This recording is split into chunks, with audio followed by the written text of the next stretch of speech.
Entonces, voy a suponer, ¿cierto? Que ya todos hemos llegado al tema de las derivas y demás cuestiones, ¿cierto? Que ya todos llegamos al tema de las derivas y que hemos logrado dimensionar cada uno de los elementos de manera que cumplamos con ese requisito de los desplazamientos.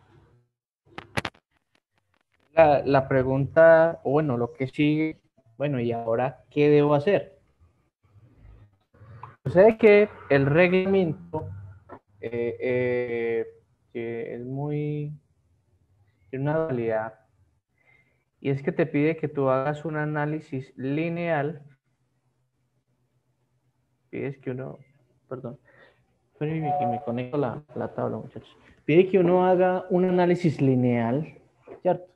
Un análisis que considera un material elástico, lineal, homogéneo, isotrópico, esotropamiento. Pero cuando ya terminas de revisar ese chequeo de desplazamientos, acuérdense que nosotros estamos haciendo el análisis lineal partiendo de un hecho, y es que vamos a garantizar, estamos tratando de garantizar los desplazamientos equivalentes, de tal manera que ese desplazamiento lineal que hemos determinado, entre comillas, debe ser similar al desplazamiento no lineal que tendría la estructura. Digamos que esa es la intención. Sin embargo, lograrlo partiendo de un análisis lineal no es fácil o no es sencillo. Realmente porque la rigidez con la que trabaja el sistema es una rigidez no fisurada, y es con la que, digamos que en verdad trabaja el sistema, pues es una rigidez fisurada. Y en cada ciclo de ir y venir de la estructura, en ese movimiento de péndulo que causa el sismo, pues se va generando una degradación de la rigidez. Entonces, a lo que me refiero es que nosotros estamos poniendo que la rigidez nunca cambia, ¿cierto? Porque esto es en análisis lineal. O sea, la pendiente es la misma, pero realmente cuando uno mira o cuando o la variación de esa rigidez en un sistema, cuando se somete a esos ensayos cíclicos o a cargas de movimientos sísmicos o variables en tiempo, uno nota que la rigidez va cambiando. ¿Cierto? ¿Dónde noto que la rigidez va cambiando? Acá, porque aquí tengo una rigidez y piden que esta pendiente es totalmente diferente a esta otra rigidez. ¿Sí? La rigidez va cambiando en cada uno de esos ciclos. Es siempre difícil tratar de cumplir ese tema de los desplazamientos equivalentes. Uno logra, uno logra de pronto aproximarse a ese comportamiento con el hecho de realizar una fisuración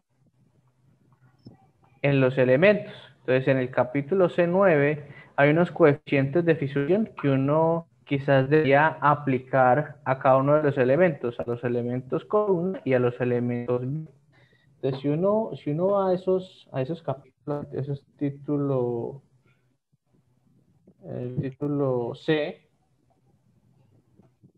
está en el título C, en el capítulo C9. Pero un segundito a ver y les digo claramente dónde es que están.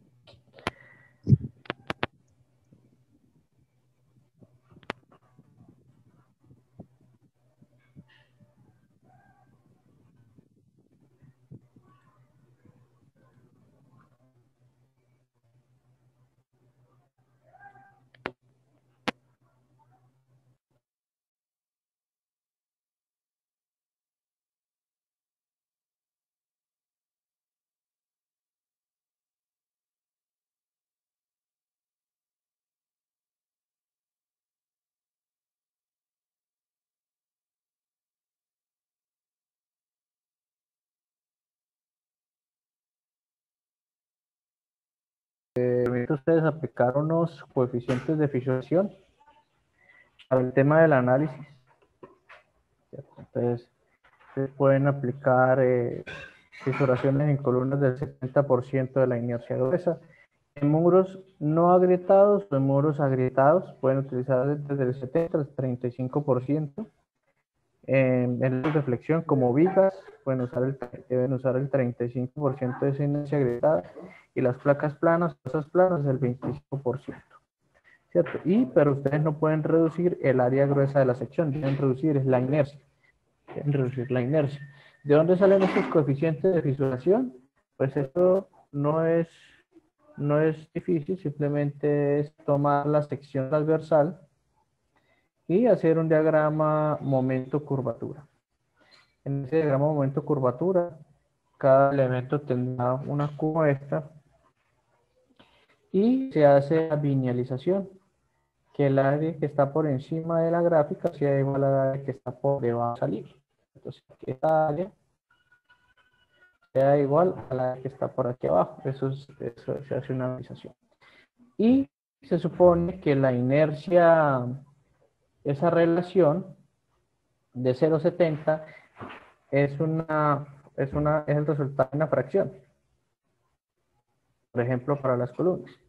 Es el resultado de la inercia agrietada, tenemos así, CR, sobre la inercia gruesa. La inercia agrietada y la inercia gruesa, es decir, la inercia que tiene la sección en posición y en esta otra opción. Simplemente es hacer la relación de esas pendientes. Esto que debería ser la inercia de ese elemento. Entonces, esos valores, esa relación, pues eso nos da un valor de 0,70.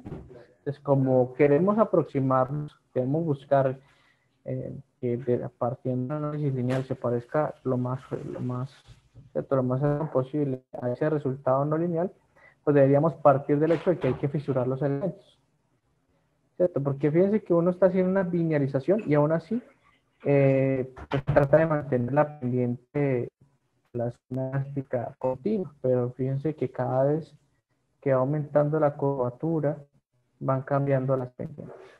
Entonces, esto nosotros no lo hicimos. Esos cambios de inercia en las secciones transversales. El cambio de las inercias en las secciones transversales, obviamente, como disminuyes la inercia, estás disminuyendo la rigidez, ¿cierto? Entonces las derivadas se van a incrementar. Si digamos que tienes tus elementos, tu estructura al límite con ese 1%, al límite con ese 1% de la ese 1% de la deriva, muy seguramente te vas a pasar. ¿Qué es lo que sucede cuando uno aplica estos factores de fisuración? El reglamento le dice, vea, el límite ya no es 1%, sino va a ser 1,4. ¿Sí?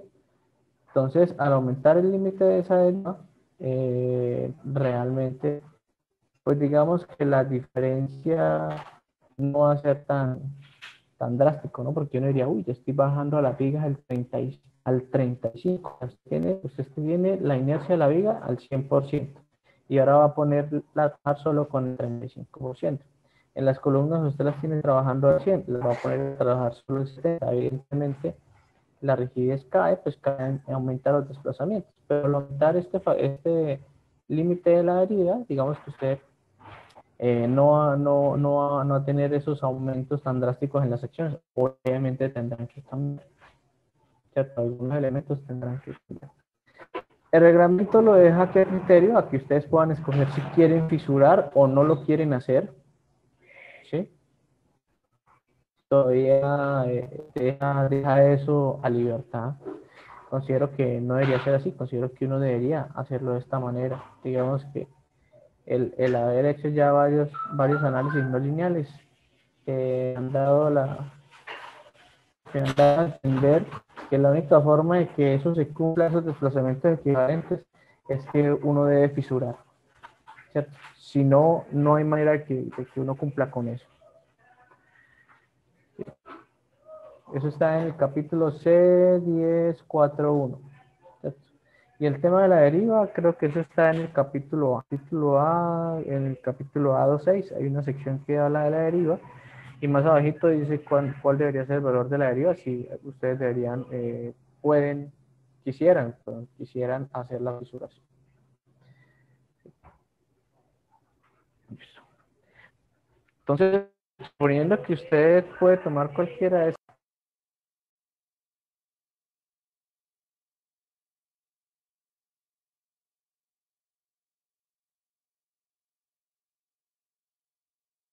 ya cumplió con las derivas, bien sea haya trabajado con la inercia total o con la inercia agregada o fisurada, la deriva.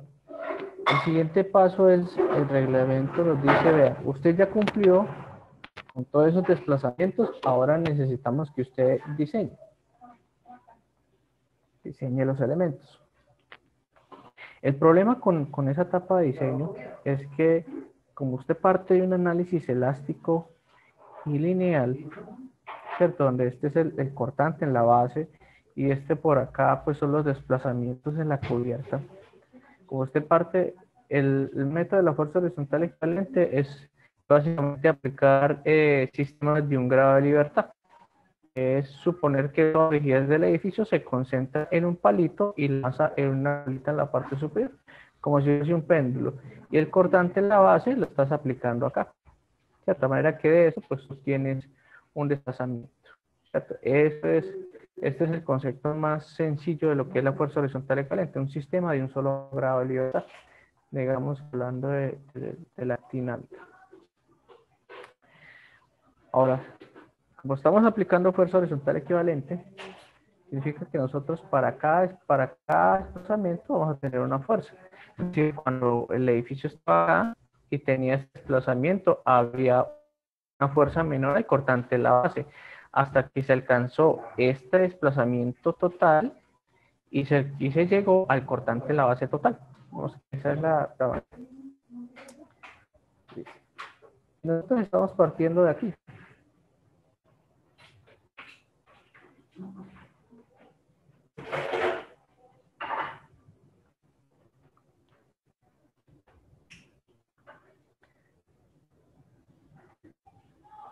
Listo.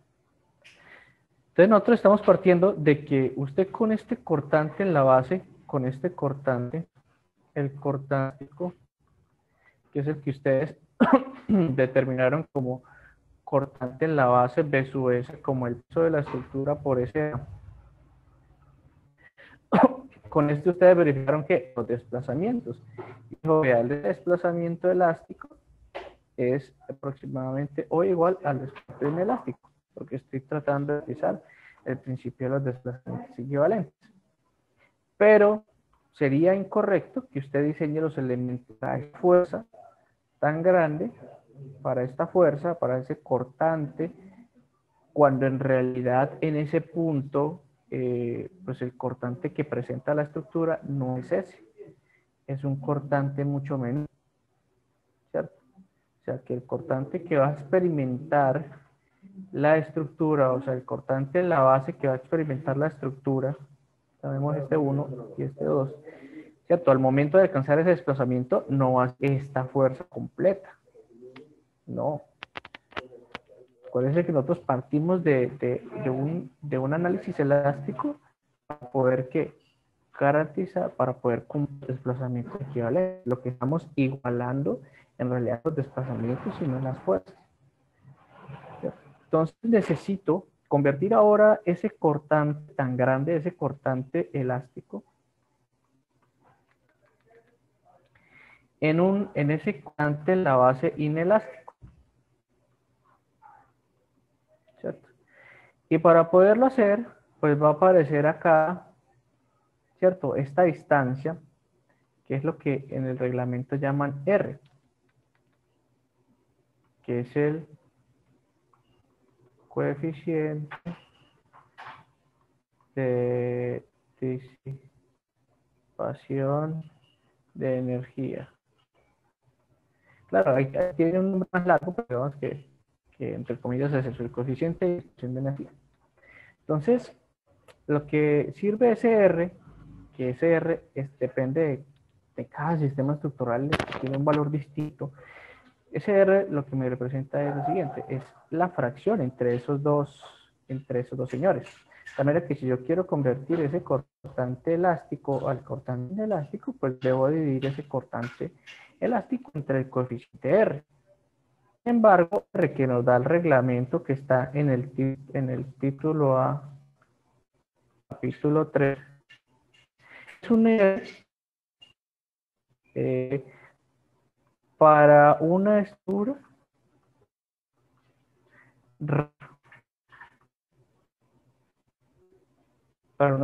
regular. Entonces, fíjense ustedes que en ese capítulo 3 habla de que uno debe revisar las irregularidades de la edificación, porque en función de la revisión, el R, que ahora se va a llamar R sub 0, ese R en realidad va a ser, o esta distancia entre el cortante elástico y el cortante inelástico, pues será la multiplicación de cada uno de esos coeficientes de irregularidad por el coeficiente de disipación de energía básico, digamos, para una estructura regular. Entonces, si una estructura es completamente regular, R sub 0 será igual a R. Pero cuando la estructura empieza a ser irregular, el coeficiente de R empieza a disminuir. Y cuando este R empieza a disminuir, el cortante inelástico tiende a ser muy parecido al cortante elástico, ¿cierto? Porque no es lo mismo dividir, ¿cierto?, el cortante elástico entre 7 a dividirlo entre 2 o 3. Entonces, entre más pequeño sea este valor, estos dos se van a parecer más. ¿Qué implica eso? Pues que mis elementos van a terminar diseñándose para una fuerza sísmica mucho mayor. Eso es lo que significa. Bien.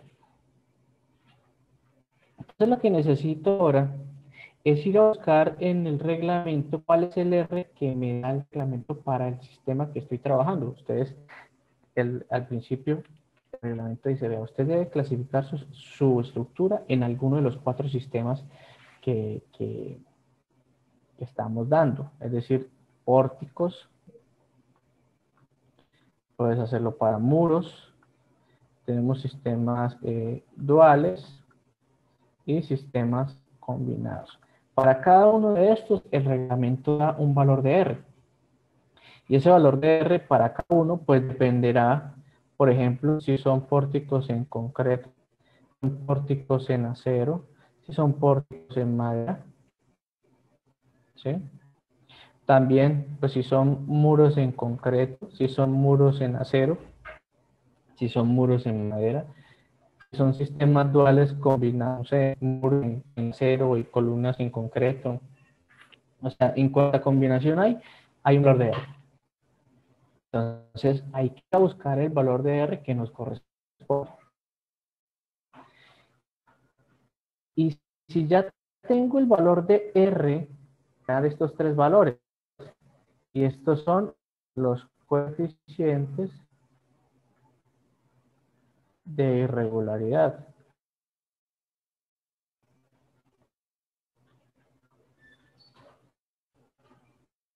¿Sí?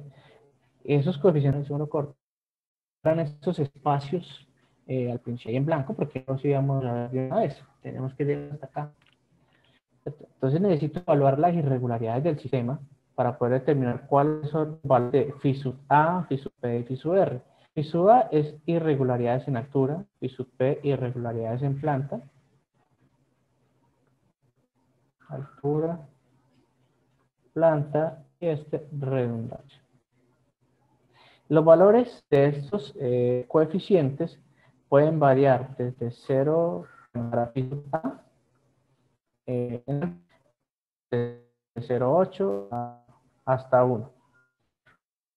Para phi sub P es igual y para R no hay más. ¿Sí? Puede ser 0,75 o es 1. El reglamento. Entonces, dependiendo del análisis que hagas para cada una de las condiciones que tiene las plantas, por eso no se hace para el edificio, o sea, no se hace una sola vez, se hace muchas veces, porque estas irregularidades en planta se hacen para todas las placas de interpiso que usted tenga, incluida la cubierta. Puede ser que una sola placa de interpiso te dé regular y la otra esté en regular.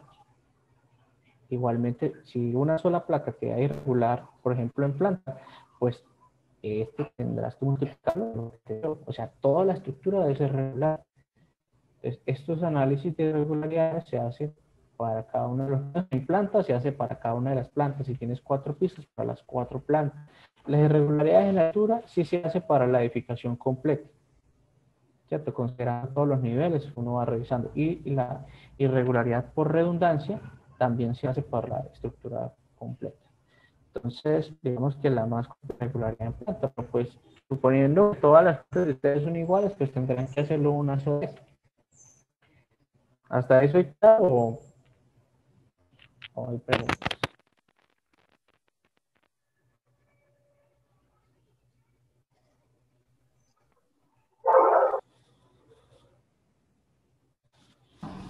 Profe, qué pena es que tengo mi internet malo. ¿Podría repetir eso último, las irregularidades? Por favor. Sí. Hay que multiplicarlas por el R. No, de que cuando son en planta, que se toma toda la edificación y eso. Las irregularidades en planta se hacen para cada piso. Entonces, si tengo 4 niveles, a los 4 niveles tengo que revisarles la irregularidad en planta.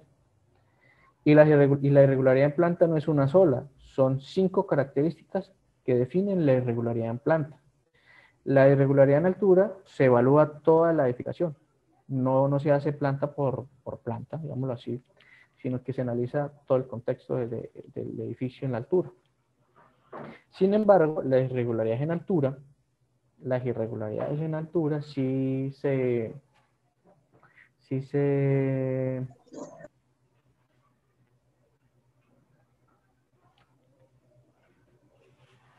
yo, ¿qué le iba a decir? O sea, la irregularidad en altura eh, bueno, me fue la paloma. Listo. Entonces, se hace para toda la irregularidad en altura, se hace para toda la estructura como tal, desde abajo hasta arriba, independiente de, o sea, no se analiza un piso y después otro y después otro. Y la irregularidad en altura no es una sola irregularidad en altura, son como 7 características de una irregularidad en altura. O sea, al edificio hay que hacerle 7 revisiones. Y la irregularidad por ausencia de redundancia, el reglamento da algunas orientaciones de cómo evaluar esa redundancia realmente. No he visto el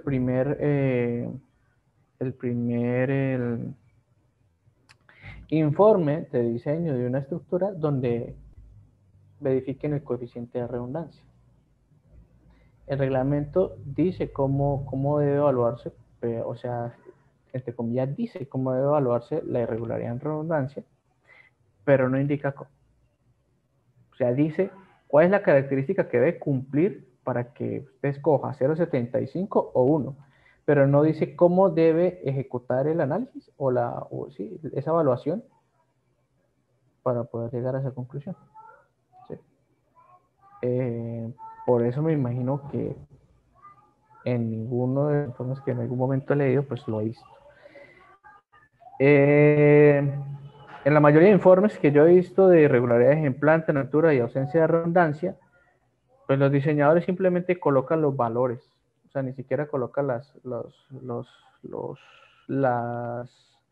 digamos que los cálculos de por qué escoge en planta 1, por qué escoge en altura 1, por qué escoge 0,8, por qué escoge 0,9, ¿sí? Parece que no le dan la suficiente importancia al tema, porque al final, digamos que todo este proceso se vuelve algo muy mecánico, donde usted toma un valor de una fuerza que calculó en función del peso y eso lo divide entre un valor de R. Entonces tomo el R, el R y el R por aquí y el R por allá. Pero no entiendo el concepto que es ese R. Entonces, R es esa distancia que hay, esa relación entre el cortante elástico y el cortante inelástico, ¿cierto?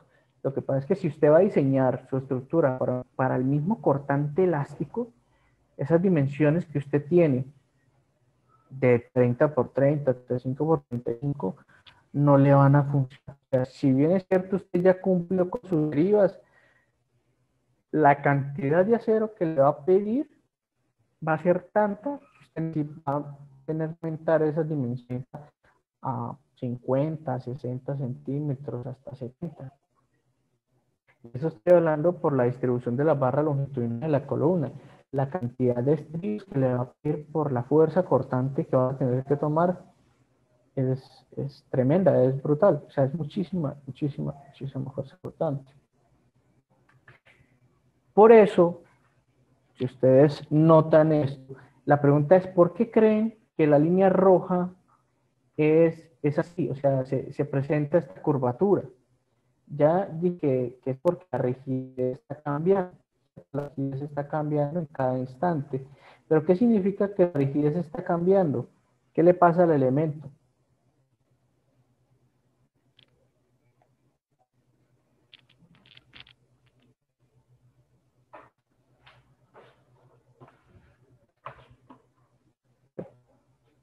Significa que el elemento está dañándose.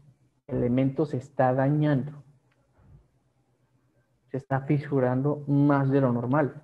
Significa que usted en realidad, usted nunca diseña una casa o una estructura antisísmica. Usted está diseñando una estructura para que se dañe.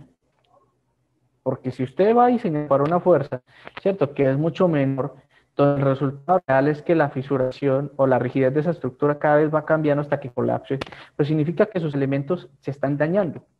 Entonces usted termina diseñando una estructura para una fuerza sísmica de diseño para que se dañe. Y eso, ¿quién le da eso?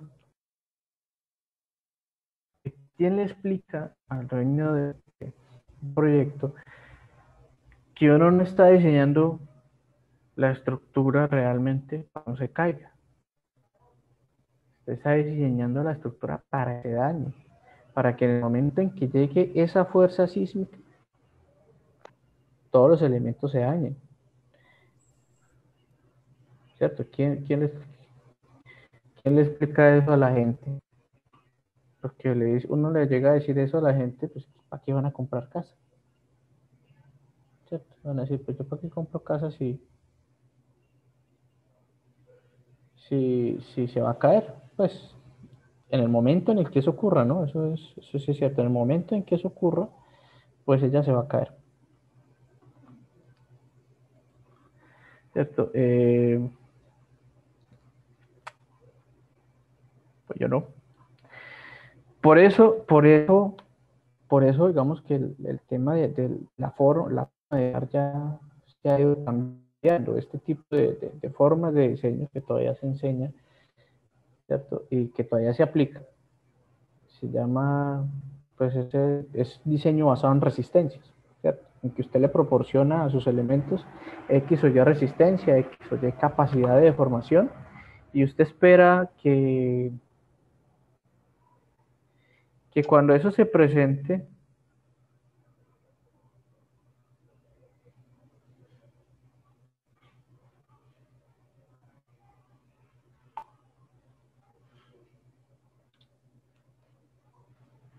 usted espera que cuando eso se presente, pues la resistencia de esos elementos sea suficiente para que la gente que está en esa estructura alcance a evacuar.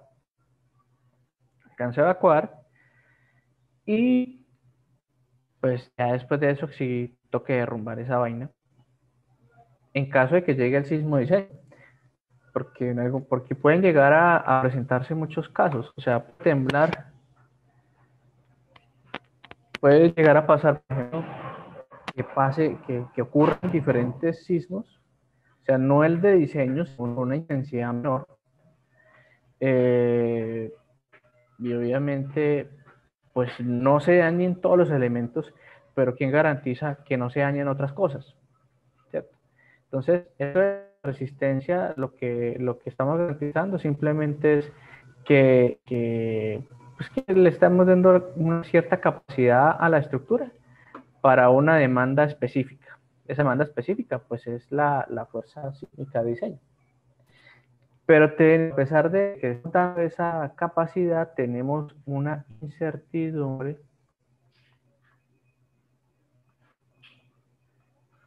del comportamiento.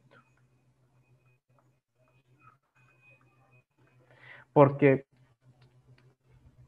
dígame, ¿quién sabe cuál de todas esas columnas realmente va a fallar primero?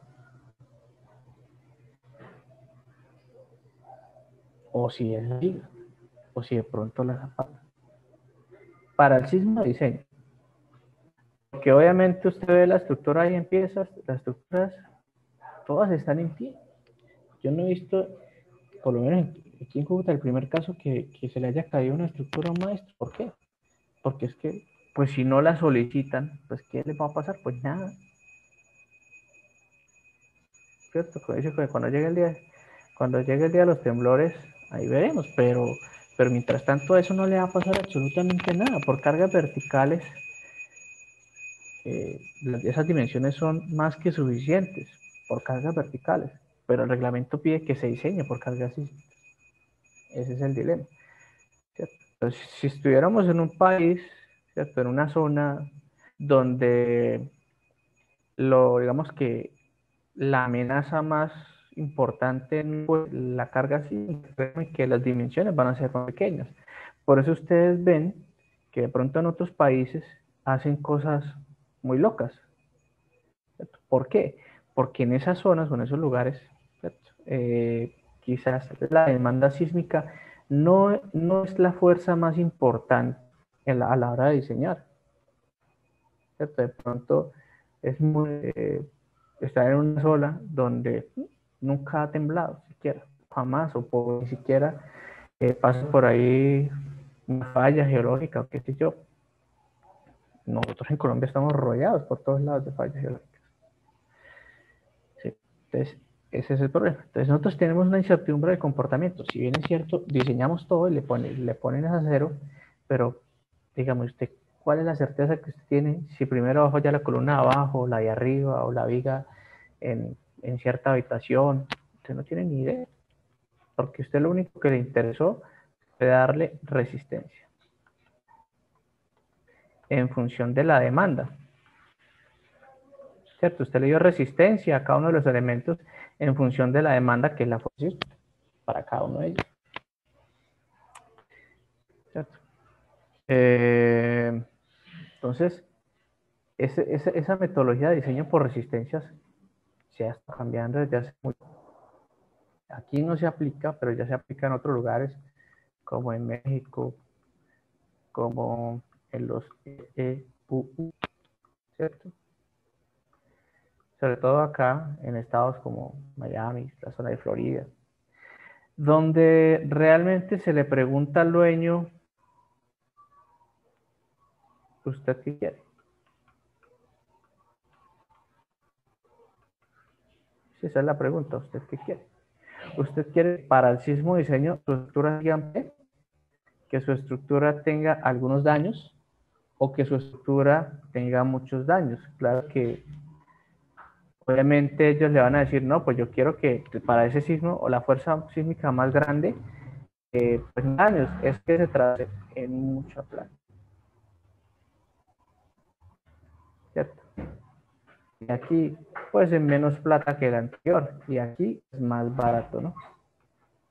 Pero estamos en un mundo donde queremos lo mejor para nuestras vidas y que todo sea lo más barato, y eso no es posible.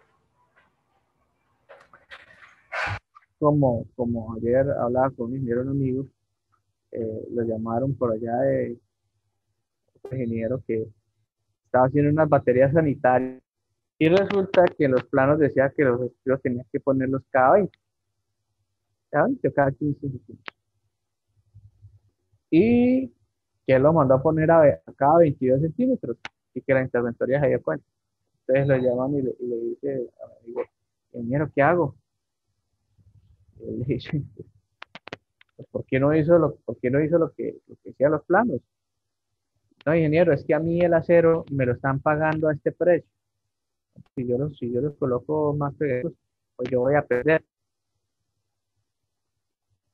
¿Y qué quiere que yo haga? Esa pregunta, ¿qué quiere que yo haga? Era la pregunta que le quedaba ahí. Eh, pues que verifique si cada 22 está bien. Entonces, fíjese, mire, al reglamento, cuando ustedes vayan a contar, al reglamento no le importa,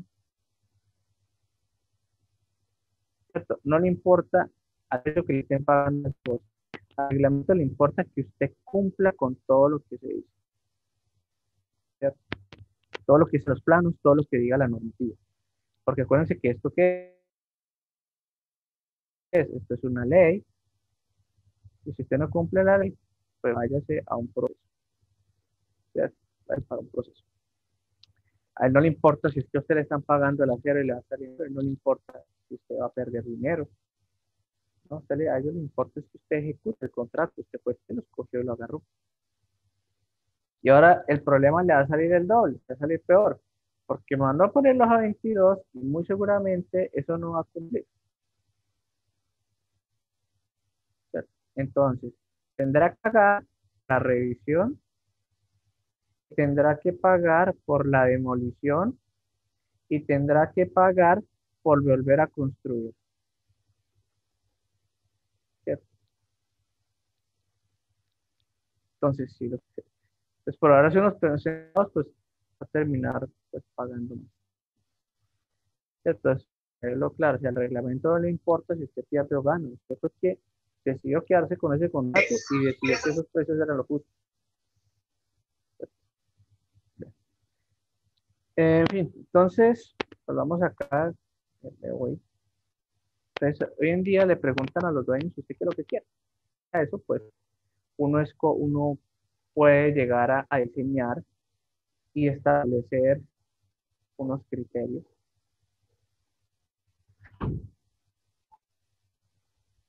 de evaluación.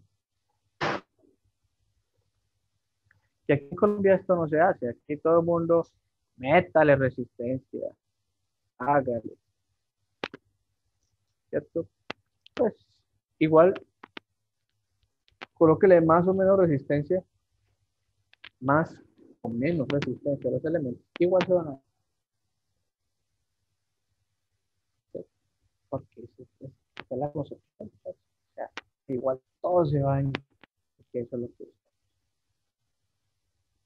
Ahora, ponle ese trompo en la uña, vaya y dígale usted al dueño de una vivienda, que ha, mejor dicho, ahorrado o ha hecho el préstamo de su vida para ir a construir una casa, y dígale usted al dueño, no, pues yo le diseño eso, pero igualmente cuando tiemble, con la fuerza sísmica que yo diseñé, pues eso se le va a caer. Dios quiera, pues que usted alcance a salir. Pues nadie dice eso, ¿no? Y el otro huevón dice que sí, todas las casas en 100 días. Ya, ok, sigamos por acá. Entonces, ustedes van a evaluar esas irregularidades, de tal manera que esas fuerzas sísmicas, las FS, esas que ustedes calcularon restando aquí atrás, perdón, o sea, las fuerzas con las que ustedes determinaron acá estas derivas para el sismo en X y para el sismo en Y, esas que ustedes pusieron para cada una de las direcciones, van a tomar cada una de esas fuercitas y las van a dividir en el valor de R sub 0. Acá.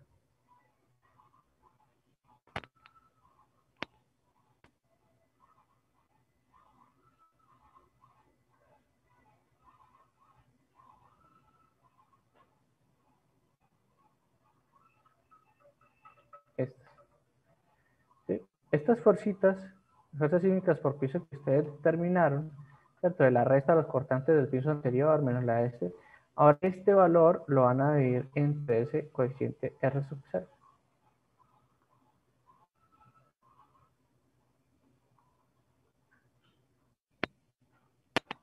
Entonces el coeficiente R sub 0. Y con esas fuerzas, sí son las fuerzas con las que vamos a diseñar. Estamos para. Entonces, fíjense que el reglamento tiene alguna vaina muy dual, y es que usted hace un análisis lineal y va a hacer un diseño no lineal. Hace un análisis lineal y hace un diseño no lineal. ¿Por qué es un diseño no lineal? Porque usted está partiendo de una fuerza sísmica que espera que sea la fuerza sísmica inelástica. Las formulaciones para el diseño de los elementos parten de un concepto no lineal. ¿Sí? Bueno, en realidad es un concepto elastoplástico. ¿Cierto? Es decir, que esperamos que los elementos lleguen a este punto, la fluencia, y a partir de acá se comporte de manera plástica. Pues manteniendo siempre el mismo valor de esa zona, de ese cambio, por lo menos en el acero, pues sería el FY.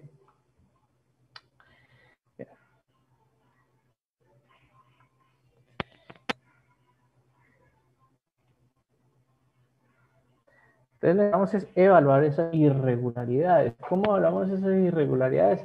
Pues tendríamos que irnos al reglamento, al título A,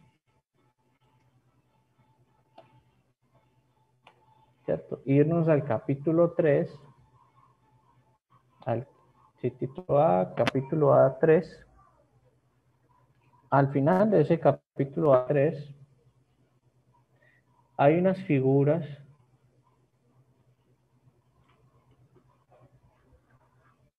Entonces,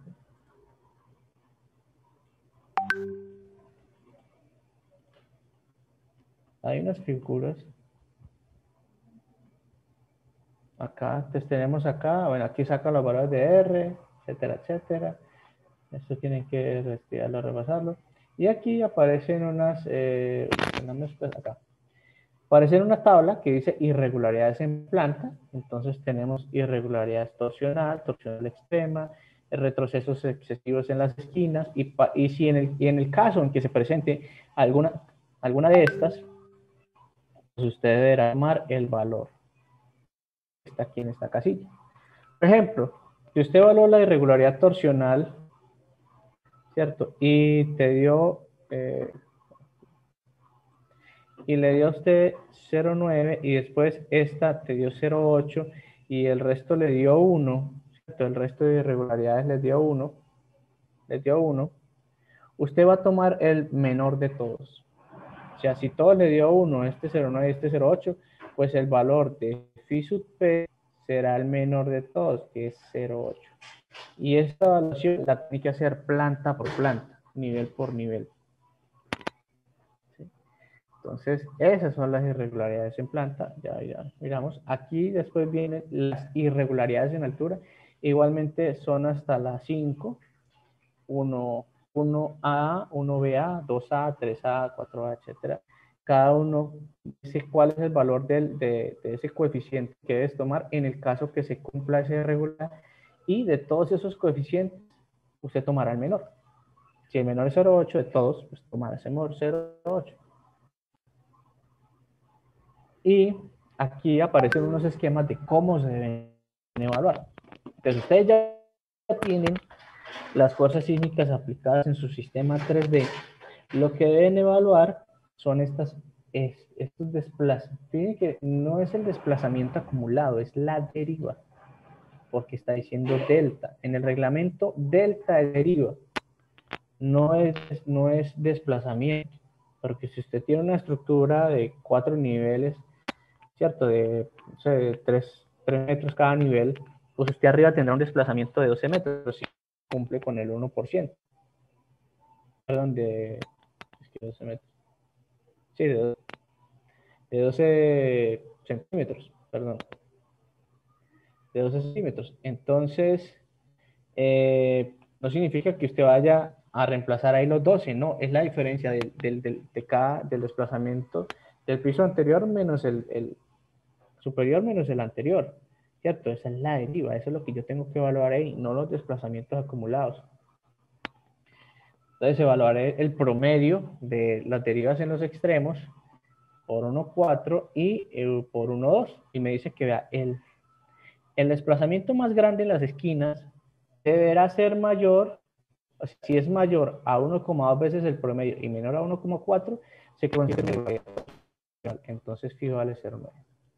Pero si el mayor de esos desplazamientos es mayor a 1,4 veces el promedio, es una torsión extrema. Entonces entro aquí a evaluar. Ahora, si estos son retrocesos en las esquinas, entonces te dice, si esta longitud es B, dice, si toda esta longitud es B y este espacio es A, ¿cierto? El porcentaje que representa ese espacio A que ya no está, que ya no tiene placa, es igual al 15% de la longitud en ese sentido. En la otra dirección también es el 15% de la longitud, ¿cierto? Mire, dice, vea, si este pequeño espacio de acá, ese retroceso, esa longitud, en este sentido y en este otro sentido, en el lado y en el corto, es mayor al 15% de la longitud de la planta total, significa que hay retrocesos en las esquinas. Entonces el valor de phi es 0,9. Esto que tenemos acá simplemente es una evaluación de los vacíos que tengo en la planta estructural. Dice, vea, de toda mi estructura es B por A, ¿cierto? Es B por A. Es B por A, ¿cierto? Y el área del vacío o de los vacíos que tengo es C por D, ¿sí? Es C por D. Entonces, si el área de los vacíos es mayor al 50% del área total, que es A por B, entonces hay una irregularidad del diafragma. Lo mismo pasa acá. Este es lo mismo, simplemente es de pronto que aquí estamos hablando del hueco que hay en la planta y aquí en un extremo. Pero es lo mismo. Siguiente. Si hay desplazamientos del plano de acción, ¿qué significa que hayan desplazamientos del plano de acción? Que en esa dirección de estudio que hay, que cuando entro por acá, ¿cierto? El sismo, no haya una linealidad del sistema, sino que aquí tengamos de pronto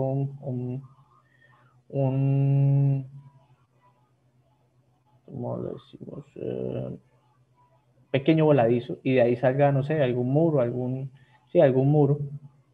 Digamos como que no haya continuidad en el elemento. Miren que aquí llegó la columna y ahí murió. Y aquí puede haber continuado con otra columna o con un muro, ¿cierto? Hay un desplazamiento del plano de acción. Estoy pasando, la fuerza sísmica tendrá que subir acá y después dirigirse hacia la izquierda. Entonces, cuando hay una irregularidad en los planos de acción y el valor de phi se castiga con 0,8. Mire que es mucho menor.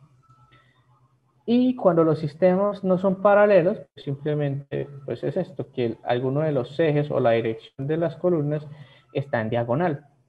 ¿Eso qué es? Una irregularidad en planta y eso vale 0,9. Sí. Ahora, si yo quiero verificar, por ejemplo, las irregularidades en altura, pues tengo estas figuras que me permiten, digamos que hacer esa evaluación. La primera evaluación es del piso flexible. La flexibilidad está relacionada con la rigidez, entonces lo que yo debo comparar en este caso son la rigidez de cada uno de los niveles. Ustedes ya conocen la rigidez de este nivel, de este nivel, de este nivel, de este nivel, de este y de este. Sí, ya conocen la rigidez de esos niveles. Entonces ya conocen esos valores de esa rigidez. Usted va a decir, usted quiere va a aplicar estas expresiones y dice, vea, la rigidez del piso D, la rigidez de este nivel, perdón, ¿dónde está? Perdón, la rigidez del piso C, la rigidez de este nivel, la rigidez de este nivel es mayor que el 60% de este nivel. pero es menor al 70 de ese mismo nivel. O sea, la rigidez del piso C es del 65%, 62%, por ese rango. O sea, lo que quiere comparar es la diferencia de rigidez entre un piso y otro. Entonces, si la diferencia entre esas rigideces es muy grande, es mayor al 20% más o menos, ¿cierto? Se podría decir que hay un piso flexible. Este es un caso, tienen que evaluarse los dos. Y el siguiente caso es, vea, usted toma el piso D, E y F, entonces es este nivel, E y F, y saque un promedio de esas tres, de la rigidez de esos tres pisos y multiplíquelo por el 70. Y el 70% de ese promedio tiene que ser menor a la rigidez de este nivel, ¿cierto? Pero la rigidez de este nivel tiene que ser menor al 80% del piso D, E y F, de los pisos superiores. Fíjense que nosotros no nos estamos metiendo con los pisos inferiores, nos estamos metiendo con los pisos superiores, porque el problema siempre va a ser desde del piso flexible hacia arriba. Del piso flexible hacia abajo no debería tener ningún problema. Es como si usted tuviera aquí, no sé, unos ladrillos montados sobre unos palos, ¿cierto?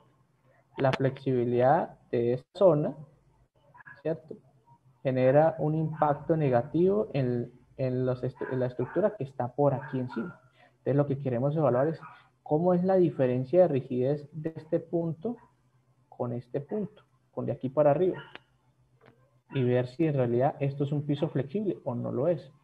También hay otra evaluación, y es que este piso, el piso C, sea un piso flexible extremo. Significa que la rigidez del piso C o del nivel C es menor al 60% del piso superior o menor al 70% del promedio de los pisos superiores. Si hay más niveles, pues será D, E, F, G, H, I, J, K, la cantidad de pisos que haya, dividido entre la cantidad de niveles. Es el promedio de la rigidez de los pisos superiores. Bien. Si hay otro tipo de irregularidad en la altura, que es la distribución de las masas, porque puede ser, por ejemplo, que este primer nivel esté destinado a X o Y función, y por acá tomaron estos niveles para hacer otro tipo de cosas. De pronto, librerías, estantes, esto, no sé, lo que haya ocurrido. Pues digamos que para el tema de viviendas no es común que haya una irregularidad por distribución de masa, pero sí hoy en día es muy común que hayan pisos flexibles, porque ahora a todos se les dio, porque en el primer nivel tiene que ser columnas y tienen que ser espacios abiertos, ¿cierto?, para colocar esos vidrios grandotes, y de ahí para arriba hacer apartamentos. No significa que sea mal, significa pues que hay una irregularidad. No significa que no se pueda diseñar y construir, significa que eso va a aumentar las fuerzas sísmicas. Como estoy aumentando las fuerzas sísmicas, pues significa que voy a aumentar los costos. Y ellos quieren que todo sea barato. Entonces, muy jodido.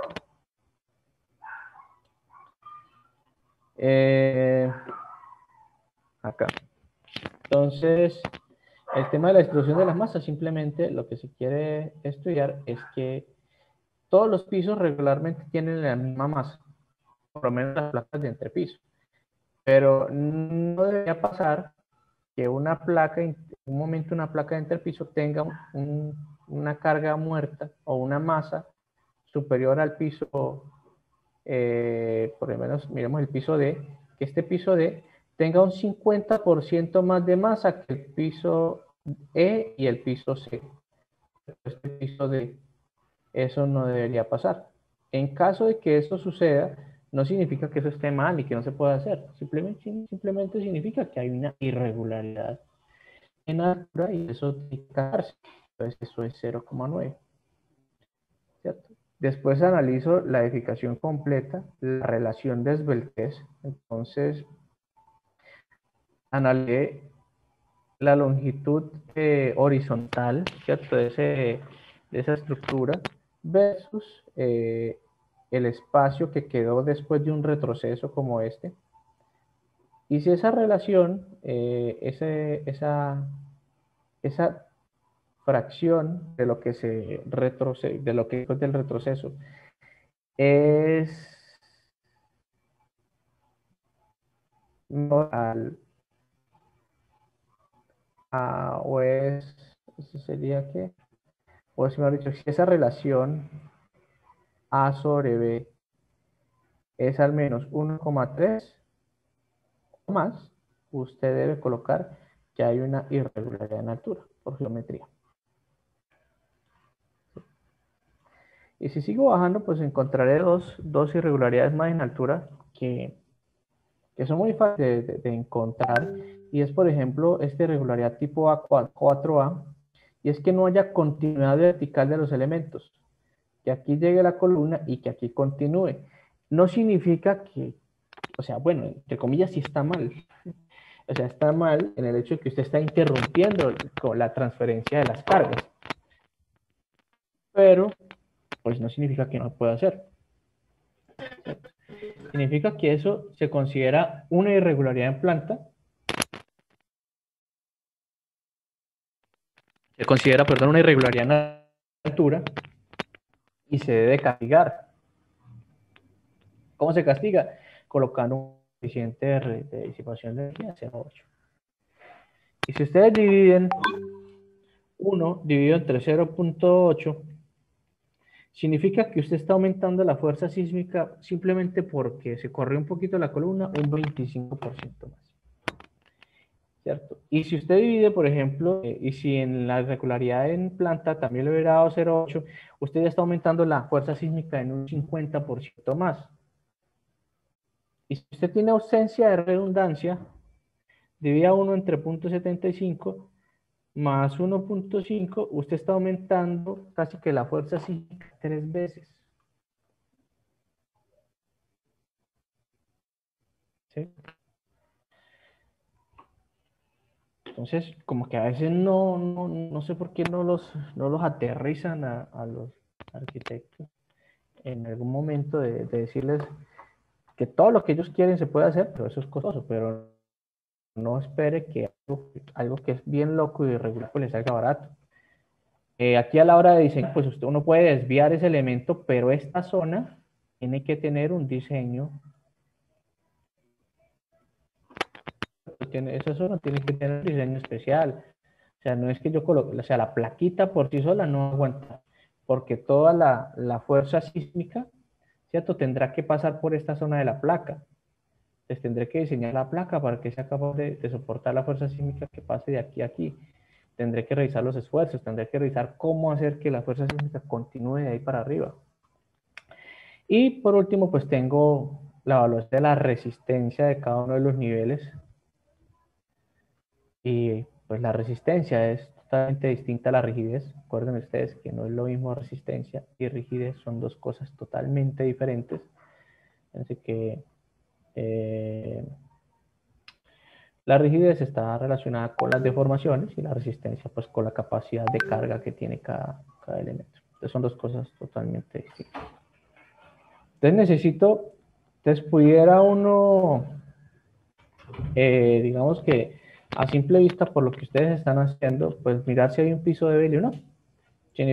¿Cómo saben si hay un piso débil o no? Pues si hay un cambio brusco en la sección, ¿cierto? Que usted venga con una dimensión de 30 por 30 y de un momento a otro pase a 25 por 25 y después a 20 por 20 y después así, ¿cierto?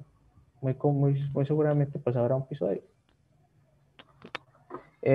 O puede ser que no lo haya, habría que revisar las resistencias de cada nivel. Las resistencias de cada nivel, acuérdense que el esfuerzo es igual al modo de elasticidad por la deformación, pero también es igual a P sobre el área, ¿cierto? La resistencia pues está relacionada con la carga, con la capacidad en kilonewton.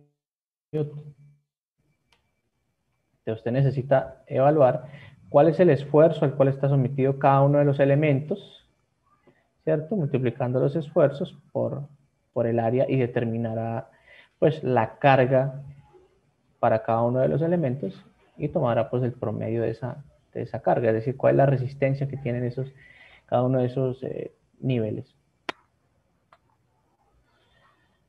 Pero por esto ustedes no tendrán que hacer mucho esfuerzo porque creo que ustedes tienen los elementos de abajo hasta arriba. Entonces, en donde sí hay temas para uno sufrir bastante porque no tiene ni idea a veces de cómo esa evaluación es con el tema de la redundancia, ¿cierto? Entonces, dice aquí, perdón, está acá, configuración de planta aquí. Dice aquí, reducción del valor de R para estructuras irregulares y con ausencia de redundancia. Entonces, por acá, configuración en planta, configuración en altura. Bueno, aquí hay cuando hay unas excepciones y uno no debe evaluarlas. Pero por aquí está, dice, vea, ausencia de redundancia en el sistema de resistencia sísmica. Entonces le da varias opciones. En edificaciones con un sistema estructural con capacidad de disipación de energía, puede tomarlo como 1, porque en realidad pues no es necesario que tenga esa reducción, pues porque no va a estar sometido a una fuerza sísmica y demás. O se espera que el periodo de retorno sea tan bajo que ni siquiera ocurra en los siguientes 50 años un evento sísmico, que uno ni sabe. En edificaciones con un sistema estructural con capacidad de disipación de energía moderada y especial, dice que para edificaciones cuyo sistema estructural es de un material que cumple los requisitos de capacidad de disipación de energía de MODs, el valor del factor de reducción de resistencia por ausencia de redundancia en el sistema estructural de resistencia sísmica se le puede asignar el valor de la unidad cuando todos los pisos que resistan más del 35% del cortante basal en la dirección bajo estudio, el sistema estructural de resistencia sísmica cumpla las siguientes condiciones de redundancia. Entonces aquí hay diferentes condiciones en función de cada uno de los sistemas que uno esté usando. Por ejemplo, si ustedes están usando pórticos, deberían evaluar esta condición, y es que la pérdida de resistencia a momento en la conexión viga-columna de los dos extremos de una viga no resulte en una reducción de más del 3% de la resistencia ante fuerza horizontal del piso, ni produzca una irregularidad torsional en planta extrema. Dígame usted, ¿cómo partiendo del análisis uno hace esa vaina? O sea, no hay manera. Tendría uno que ir a diseñar y después devolver. ¿Sí? De uno que ir a diseñar y luego devolverse. ¿Cierto? O bueno, los dejo ahí a que ustedes piensen a ver de qué manera lo pueden solucionar. Digamos que yo ya he encontrado las respuestas de algunos de esos, de cómo hacerlo. Entonces les dejo ahí la tarea, piensen cómo hacer este. Digamos que ese es más fácil de todos, porque digamos que ese también es relativamente sencillo, porque este y este sí son complejos. Pensar cómo hacer esa evaluación de la redundancia. La gente va a decir, pero es que es una estructura nueva, debe ser redundante. ¿Y usted qué sabe? Si usted no ubica bien los elementos estructurales, ¿cierto? No va a ser redundante.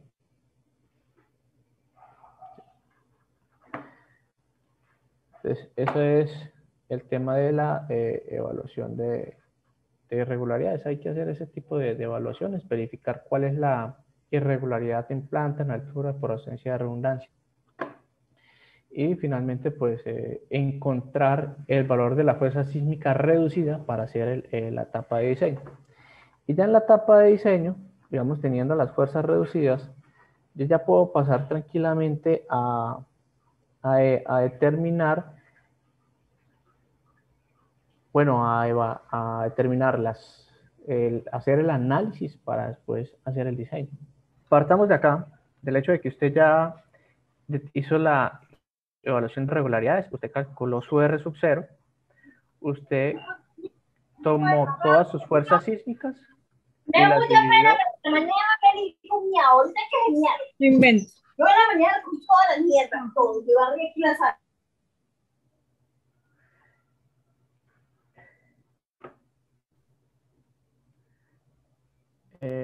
Acá. Cierto, supongamos que usted ya encontró todo su valor de R sub 0 y dio la fuerza sísmica de cada punto entre ese R sub 0. Acuérdese que usted va a tener 4 plantas, ¿cierto? Bueno, o las plantas que usted tenga. Y en esas plantas usted va a tener fuerzas en cada uno de esos extremos. Usted tendrá de pronto una fuerza hacia acá, una hacia acá, una hacia acá, hacia abajo, hacia arriba y aquí hacia arriba. Esas fuercitas usted las tendrá que dividir entre ese coeficiente R sub 0. Entonces, ya les digo ahorita cómo se hace eso rápidamente en el programa, pero simplemente usted va a tomar esas Fs que le da acá y a cada una la va a dividir entre ese R sub 0. Cada uno, entonces la piso 4, 3, en el piso 2, en el piso 1, entonces uno empieza como a molestarse porque dice, entonces tengo que sentarme otra vez y a ir colocando flecha por flecha, pero ahora colocar el mismo valor, pero dividiéndolo entre eso. Qué pereza, ¿cierto? Acá debería haber una forma de hacerlo mucho más fácil, más rápido. Que ahorita les digo cómo. Entonces, al hacer esa división, esa fracción, este Fs en el reglamento ahora se va a convertir como la letra E. Que si es el sismo en la dirección X, pues le pondrán su índice X. Si es el sismo en la dirección en Y, le pondrán E sub Y. Si es el sismo en la dirección Z, le pondrán E sub Z. ¿Sí? Y con esa E que ustedes ven ahí, es la E que aparece en el título B. Cuando uno se va al título B del reglamento, y va a la sección B2, el capítulo B2, aparece unas, ya se las muestro que está cargando acá.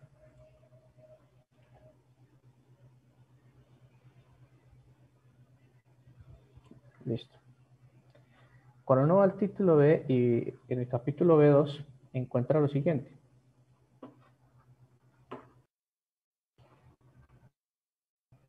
En el título B2.3 aparecen unas letras que están sumando, ¿cierto? Y dice combinaciones de carga para el método de los esfuerzos de trabajo. Y aquí abajito aparecen otras letras que están sumando y multiplicándose por unos factores que dice combinaciones de cargas mayoradas usando el método de la resistencia.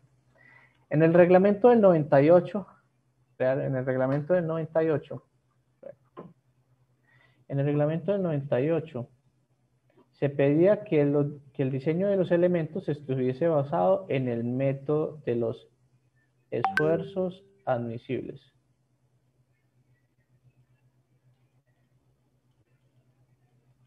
¿Sí? ¿Eso qué significa? Significa que usted debe usar estas combinaciones que están acá arriba. Esto era una obligación en el reglamento del 98.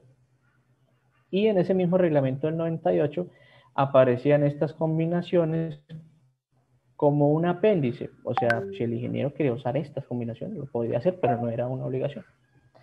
Podría usar cualquiera de los dos métodos, pero el principal era este método de los esfuerzos admisibles. Hacer el cambio del reglamento, ya se cambió la cosa. Ahora los diseños se hacen por resistencia, método de resistencia última. Se aplican estas combinaciones de carga, ¿cierto? Y el método de los esfuerzos admisibles pasa a estar en un apéndice del reglamento. En el título C están en el apéndice del título. Entonces, fíjense que acá en estas combinaciones de carga aparece la letra E. Esa letra E es la que acabamos de calcular, de hacer esa relación entre Fs y el R sub 0. Incluso veanlo acá, vean, E es igual a Fs sobre R, pero aquí es R sub 0 porque es el R modificado en función de las irregularidades. Entonces, lo que vamos a hacer es en base a todas las cargas que ya tenemos, cargas vivas, cargas muertas, sobrecargas, sobrecarga muerta, y programa y hacer un análisis de cada una de esas cargas. Las podemos hacer de manera independiente o podemos combinar los efectos de cada una de esas. El reglamento me pide que yo debo hacer el diseño de los elementos en función de combinaciones de cargas, de los efectos que generan cada una de esas cargas en los elementos. Por ejemplo, que vea que diseña el elemento para 4 veces, para el 40% más de carga muerta, para 1,2 carga muerta, 1,6 carga viva, para 1,2 carga muerta, la fuerza sísmica y la carga viva, ¿cierto? Para que diseñe los elementos para el 90% de la carga muerta, más, perdón, 90% carga muerta, la carga sísmica, ¿cierto? El reglamento me pide que haga esas cosas. Entonces, estas combinaciones las tenemos que montar en el programa. Entonces, ustedes ya tienen en su programa, ya tendrán las fuerzas sísmicas, ¿cierto? Porque ustedes ya la determinaron. Ahora la cosa es, bueno, ¿y cómo pongo las cargas vivas y las cargas muertas? ¿Cierto? Porque aquí dice que tengo que combinarlas. Entonces, como nosotros hicimos todo esto a mano, pues tendremos que ponerlas a mano, ¿cierto? No hay otra forma de hacerlo. Tendremos que ponerlas a mano. Pero va a ser relativamente sencillo. Vamos a suponer que esta es nuestra planta, ¿cierto? Y ustedes decidieron en algún momento que las viquetas iban en este sentido, ¿cierto? Espaciadas X o 10 espacios. Entonces, si yo tomo esa vigueta, ¿cierto? De la misma forma, como ustedes hicieron para determinar la altura de la losa, la considero como elementos simplemente apoyados. La pregunta es, ¿qué carga le ponen a esta vigueta?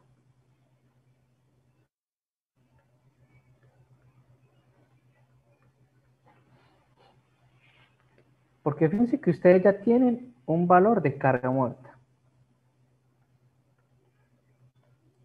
Esa carga muerta que incluye el peso propio de los elementos, los acabados, los muros y no sé qué más. ¿Cierto? Velo acá, carga muerta. Eso de grada, muros y acabados. Todo esto aquí está dando 6,64 kilonewton metro cuadrado. Pero yo necesito que aquí esté en kilonewton por metro lineal.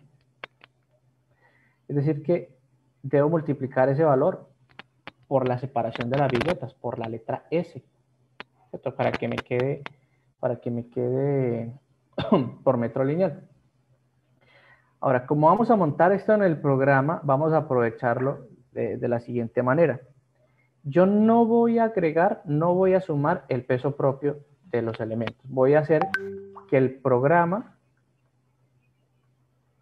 calcule él mismo el peso propio, pero yo sí le voy a agregar los acabados y los muros y demás que no hagan parte de la placa. Entonces ya no serían 6,4, no 3, sino que 6,64 menos 3,14, sino serían solamente 3,5. O sea, ya no voy a repartir 6,4, sino 3,5. Entonces, esto lo va a multiplicar por la separación S, ¿sí? Con eso voy a determinar la carga por metro lineal. Entonces, no sé, pongámosle algún valor, pongámosle 0,7, 0,70. Entonces será 3,5 dividido entre multiplicado por 0,7, perdón. Entonces eso me da 2,45. Entonces, 2,45. Pero esto es de carga muerta. Tendré que hacer la misma vigueta o cuantas viguetas tenga diferentes, ¿cierto? Y cargarlas con eso. Y ya les digo qué es lo que se hace. Y haré entonces el mismo modelo para la carga viva. Entonces con la carga viva voy a cargar ahora la vigueta. Entonces la carga viva sería entonces, carga viva, los 1,8 kilonewton por metro cuadrado por la letra S. Vamos a pensar que la letra S es 0,70 y me iría a quedar 1,8 por 0,7 y eso es 1,26 kilonewton por metro. Entonces ahora aquí 1,26 kilonewton por metro lineal.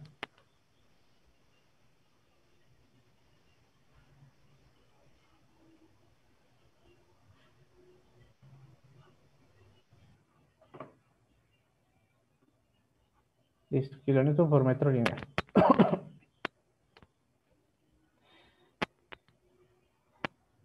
Cuando ya tenga todas mis viguetas, ¿cierto? Con cargas muertas y cargas vivas, voy a resolver las viguetas y voy a encontrar las reacciones.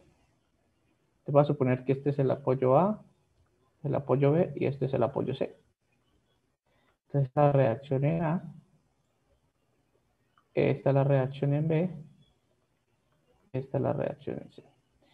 ¿Cierto? Pero en A para carga muerta, en B para carga muerta y en C para carga muerta. Y ahí mismo también serán en A para carga viva, en B para carga viva y en C para carga viva.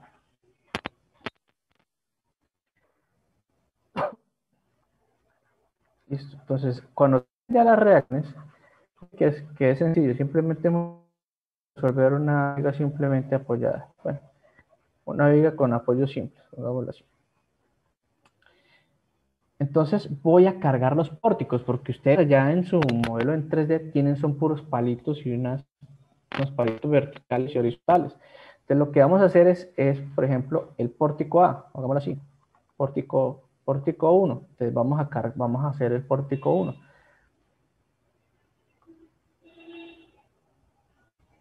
Y vamos a suponer que ese que dibujé aquí, esta es la cubierta.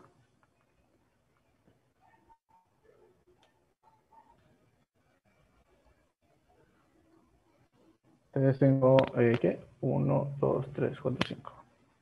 3, 4 y pongamos acá 5.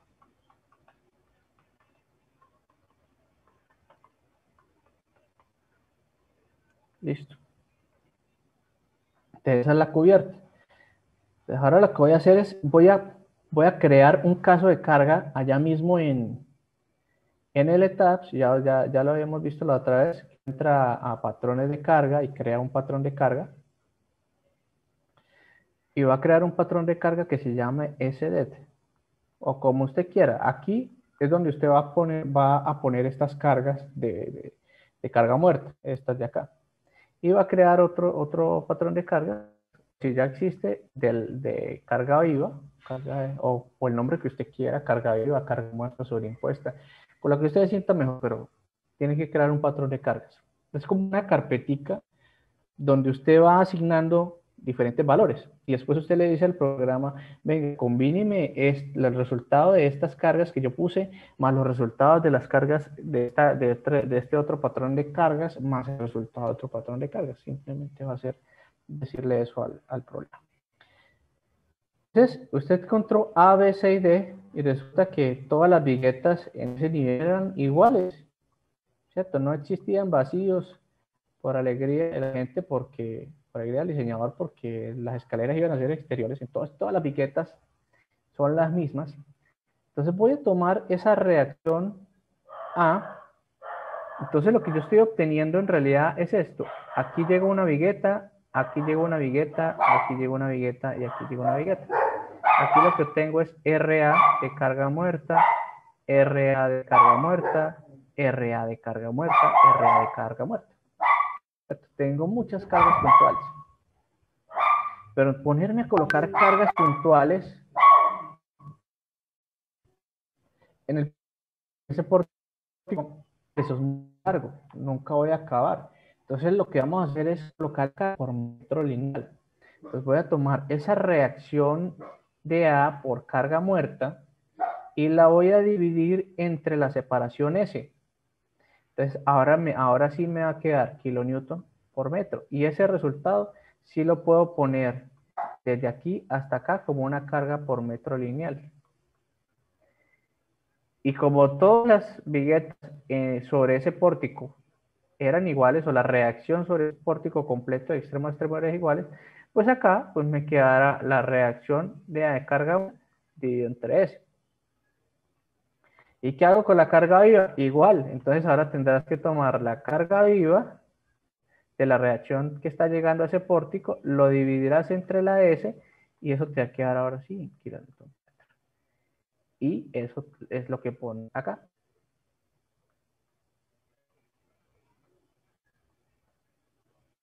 ¿Cierto? Ya lo hice para la cubierta. ¿Qué me falta hacerlo? Para el tercer nivel, para el segundo nivel. Sin embargo, si todas las plantas son iguales y todas las viguetas son iguales, pues usted calcula un solo valor y se lo pone. Si no, pues tendrá que determinar las cargas que le tocarán a cada uno de esos elementos. En llegado caso, por ejemplo, si ustedes tienen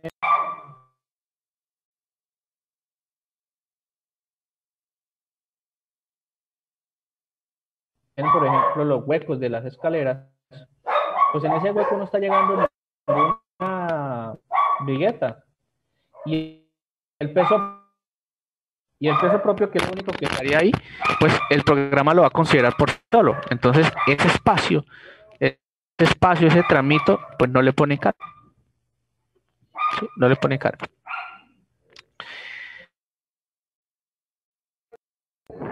¿Alguna pregunta?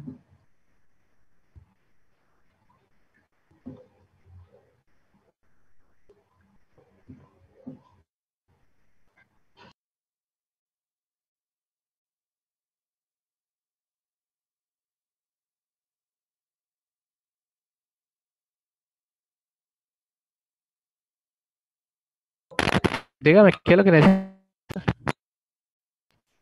Sí, profe, digamos en el caso, nosotros tenemos modelado solamente el sistema de vigas y columnas, pero ya le incluimos las cargas vivas, entonces en ese caso realizamos el diseño de lo que son las placas de entrepiso y eso, eliminamos la carga viva y se la ponemos a esas placas.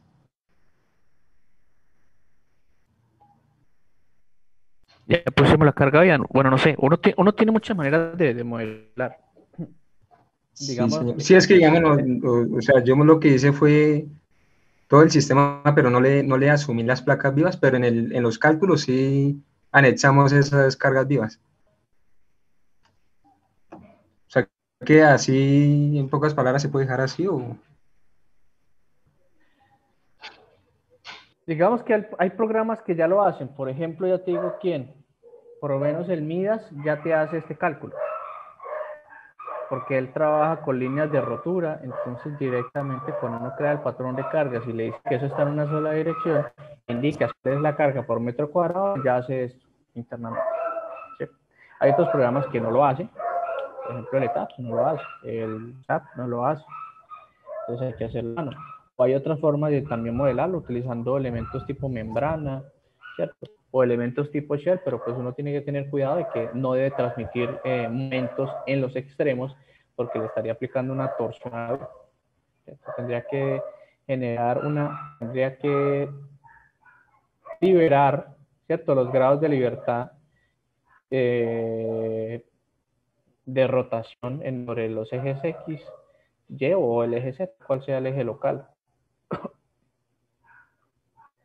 Fíjense que es importante, o sea, aquí esto es importante no solamente conocer la parte normativa, sino entender cómo funciona el método de los elementos finitos, ¿cierto? O el método de la rigidez, el método directo de la rigidez, que son grados de libertad, que uno debe librarlos para que no transmita ese tipo de cosas. Si es con el MIDAS no hay problema porque él directamente ya te hace esto, ¿cierto? Él tiene ese plus ahí de que trabaja con esas líneas de rotura en función de la acción del ancho del vano, ¿cierto? Quien haya hecho, pues digamos, con otro programa, para ponerse ahorita a hacerlo en el MIDAS, qué gallo, mejor hágalo así, montero por estas lineecitas. ¿Qué es lo que va a pasar? Pues que solamente unos pórticos van a quedar cargados, ¿cierto? Fíjense que los pórticos que son perpendiculares a las viguetas son los que van a terminar poniéndole la carga, ¿cierto? Y los pórticos que son paralelos, ¿cierto? Que son paralelos a las viguetas, ¿qué carga vas a poner? La única carga que ellos están tomando como tal, pues es está suponiendo que toda su carga la vas a enviar a los pórticos perpendiculares a las viguetas, que es donde están apoyadas. ¿Sí? Entonces, eso que les estoy hablando es lo que están haciendo acá. Mira, aquí ustedes pueden ver, por ejemplo, un ejemplo de eso, ¿no? Que coloca carga muerta por metro lineal, determinan las reacciones, que son en kilonewton, lo dividen entre la separación de las viguetas, y ahora les da la carga por metro lineal, y esa carga por metro lineal es la que ponen, la que le asignan perdón, a ver si aquí está, aquí, ver, rotar, girar a la derecha, es la que le aplican acá, ¿cierto? Voy a borrar esto ya. Es la que le aplican aquí al pórtico. Fíjense que hay unas cargas, las cargas más grandes son las que están perpendiculares a las viguetas, y hay unas cargas transversales, ¿cierto? Como para aclarar por qué hay unas cargas. Resulta que las viguetas están en este sentido, ¿cierto? En este sentido. Entonces, los pórticos que deben tomar acá serían los pórticos en esta dirección. Estos que voy a dibujar amarillo. Son los que deberían tener las cargas más grandes. ¿Sí? Y los pórticos que dibujo en color rojo son pórticos que no van a estar cargados. No le va a llegar carga viva ni carga muerta, porque se supone que usted dio esas cargas a los pórticos de color amarillo, ¿cierto? Entonces, ¿por qué aquí hay una carga? Porque aquí están haciendo el análisis a mano. Y esa carga que ustedes ven en los rojos es el peso propio del elemento, convertido en carga por metro lineal. Pero como nosotros vamos a decirle al programa que él solito considere el peso propio, nosotros no le vamos a poner nada. Es como para que veamos que por qué hay unas cargas y por qué nosotros no estamos colocando algo igual. Aquí, rotar hacia izquierda.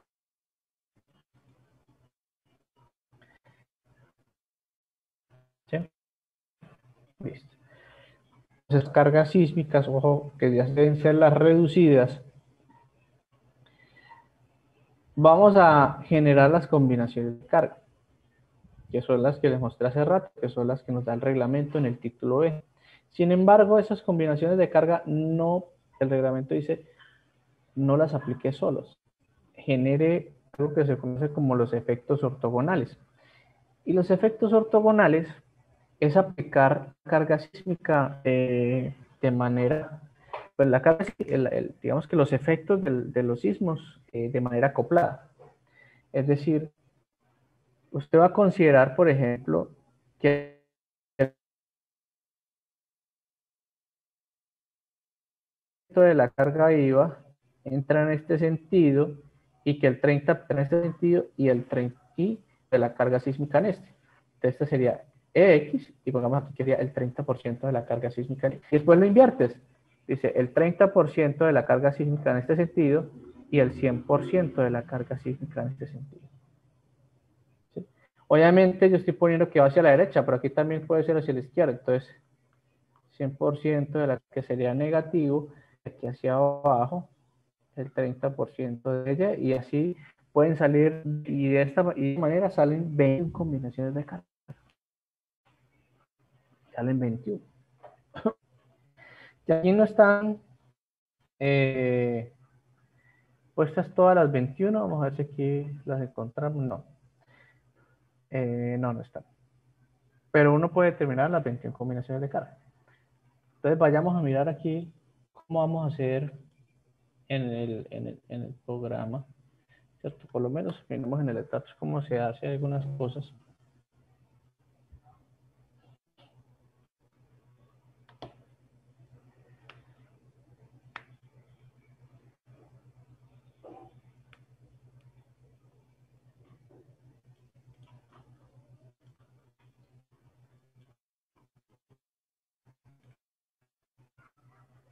Este es nuestro programa, ¿cierto? Y nosotros ya creamos acá, mira, aquí ya está el patrón de cargas, de carga muerta, carga viva, Simón X, Simón Y. Mire, tiene la letra E, que significa que es que ya están reducidos. Con eso que les dije que para poner la carga muerta aquí, van a crear otro caso de carga muerta. Pueden llamarlo SD o pueden llamarlo carga muerta adicional, pueden ponerle carga muerta o impuesta, como ustedes deseen, pero sigue siendo un cargo de vida, un tipo de carga muerta. ¿Cierto? Y aquí le ponemos y le damos adicionar. Fíjense que aquí dice factor multiplicador de peso. Le están diciendo, vea, todas estas cargas le vas a adicionar el peso propio de los elementos. Pues le vas a decir que no, porque lo único que va a contener el peso de los elementos es esta carga, que es la carga muerta.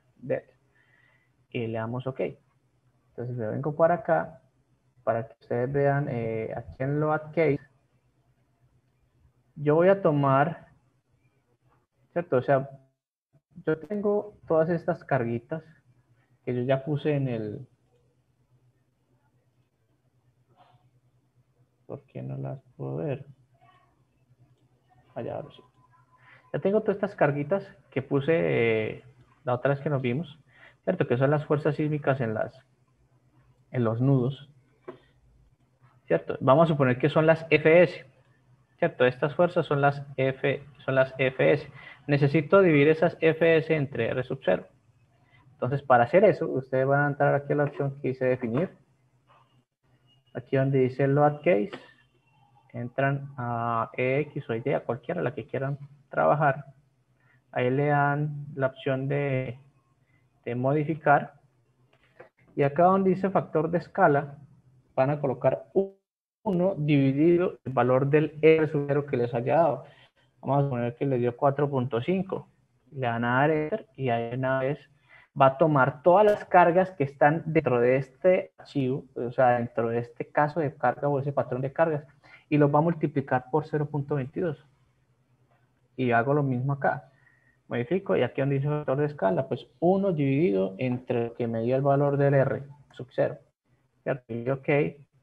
Y le doy OK. Entonces ya pasé de tener las fuerzas sísmicas FS a tener las ES, a las fuerzas sísmicas de diseño. Lo que sí tienen que tener cuidado ustedes es que generen otro archivo, o sea, dejen un archivo que diga modelo análisis y creen otro archivo que diga modelo diseño, porque como usted está modificando los valores, ¿cierto? No se va a confundir, ¿cierto? Porque usted, las fuerzas sísmicas, si usted deja esto como 1, este X, esto ya es FS, es la fuerza sísmica en X. Como ya entre el R, pues ahora sí es la fuerza sísmica de diseño. ¿Sí? Eso hay que tenerlo claro. Entonces ya tengo todo ahí puesto, ya hice la división del R, ya creé mis cargas, mis patrones de muertas sobre impuestas de carga viva. Entonces voy a cargar mis vigas. Entonces selecciono la viga, vengo aquí dice la opción de asignar carga sobre frame, cargas y voy a colocar por ejemplo, el valor de la carga, ahí ya quedó aplicada. Selecciono esta y también no sé, el siguiente, el inferior. Y con las otras cargas. Hombre, las puse en la...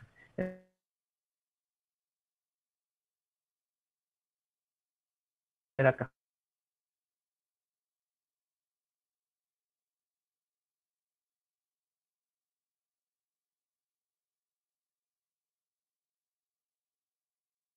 Tendré que ir con las combinaciones de carga que voy a hacer.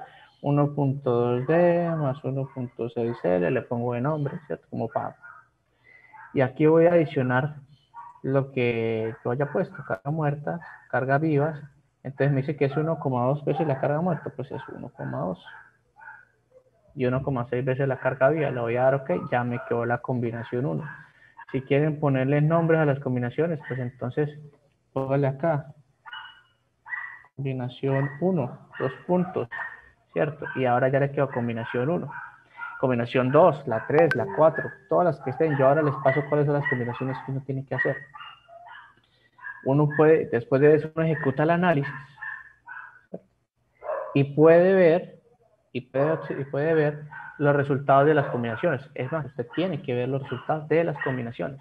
Entonces acá está la opción de ver los resultados de los casos de carga de manera individual, muerta, viva, carga de sismo, y aquí está la opción de ver las combinaciones de carga, ¿cierto? Los resultados de esas, de combinar las cargas. Entonces usted puede ver la carga axial, el cortante en el plano 2.2, en el plano 3.3, la torsión en el momento alrededor del eje 2.2, alrededor del eje 3.3, ¿cierto? Y ahí uno puede ver los diagramas de momento, ¿cierto? Para cada uno. Obviamente que en la dirección donde usted no le puso carga, no es que no haya momentos, simplemente que los valores de momentos son muy pequeños, ¿cierto? Mira, aquí está la gráfica de momentos, son valores de momentos muy pequeños, porque usted toda la responsabilidad se la está dando a los pórticos. Listo, esto es muy común cuando uno hace losas aligeradas en una dirección, pero pues cuando uno hace sistemas en dos direcciones, pues es distinto, ¿no? Digamos que hay una proporción entre los momentos de los pórticos en un sentido y los pórticos en el otro. Y se supone que hasta aquí tiene que llegar usted, ¿cierto? Todo esto es lo que se tiene que hacer, no es más. Yo ahorita les paso las combinaciones las crean acá. Usted lo que necesita para poder hacer las combinaciones es tener claro que usted debe crear aquí los patrones de carga, cargas muertas. O sea, esta DET es la del peso propio. Si quiere, cambiémosle acá. Usted ahí está considerando el peso de todos los elementos. Si quiere, le cambia usted el nombre, le coloca DET, si no le coloca peso propio, si quiere, y le da aquí modificar la carga, ¿cierto?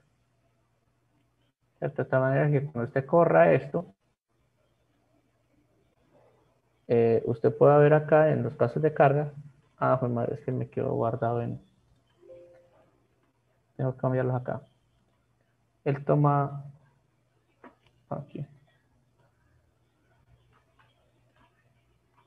Listo. ¿Cierto? Entonces, ese archivito, ese patrón de cargas, ¿cierto? Usted puede ver ahí lo que es el peso propio, ¿cierto? Lo acabo de cambiar. Y acá, pues, puede ver la carga viva, la carga adicional que usted le colocó. Bueno, aquí no lo vamos a poder ver porque resulta que ya me confundí, les puse todas las cargas a la carga muerta. Hay que tener cuidado con eso. Y podemos ver el resultado de las combinaciones. Entonces, con estas combinaciones de carga, con estos diagramas de momento y diagramas de cortante, pues es con lo que uno al final va a terminar calculando la cantidad de acero y si las dimensiones están bien o no desde el punto de vista del diseño. Ya desde el punto de vista de análisis ya no hay nada que hacer porque usted ya verificó que se cumplieran los desplazamientos. Y ya con eso pues uno termina el curso. No hay más. Bueno, el tiempo no nos dio para hacer las cosas así como recorridas, pero hubiera sido mejor si hubiera sido con más tiempo. Bueno.